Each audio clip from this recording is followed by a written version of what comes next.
how is China extending its policing? See, policing అంటే బేసికల్గా it's very simple. It's not about the presence of police. Police means to go find out what's happening there and change the dynamics in a particular region. That is called policing. మామూలుగా in normal terms, policing means what? If someone is doing a mistake, you catch them and put them in jail, or you tell them not to do, or you are like a daddy around there, మాట. So controlling all the children అన్నట్టు. That is called policing work fundamentally.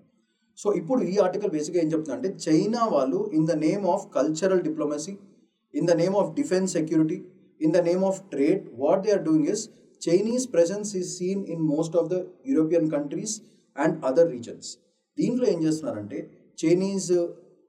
China వాళ్ళలో criminals, okay, Chinese డిసిడెంట్స్, వీళ్ళందరూ కూడా వేరే వేరే రీజన్స్లో ఉండి అక్కడున్న information చైనాకి పాస్ ఆన్ చేస్తున్నారు.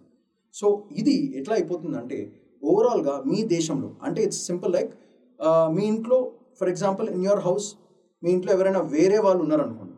సో అప్పుడు ఏమవుతుంది, మీ ఇంట్లో ఉన్న విషయాలు బయట వాళ్ళకి తెలుస్తాయి. అలానే చైనీస్ పోలీస్ అంటే not just police, Chinese network, ఆ ఎంప్లాయీస్ అందరూ కూడా in the name of cooperation, diplomats, వీళ్ళందరూ వెళ్ళి వేరే వేరే చోట్ల ఉంటున్నారు త్రూ అవుట్ ద వరల్డ్. వీళ్ళు అక్కడ ప్రదేశాల్లో ఉన్న ఇన్ఫర్మేషన్ అంతా కూడా చైనీస్ గవర్నమెంట్కి పాస్ చేసి ఆ రీజన్స్లో ఇంటర్నల్ సెక్యూరిటీ ప్రాబ్లమ్స్ క్రియేట్ చేస్తున్నారు. ఓకే, దీనికి మళ్ళీ టెక్నాలజీ కూడా వాడుతున్నారు.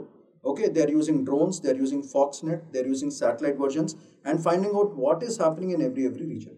So whenever they sign a deal, when Chinese is signing a deal, what they are doing is they are sending their own people inside that particular country, and these people stay there for a long time and transmit all the information which is necessary to control those regions.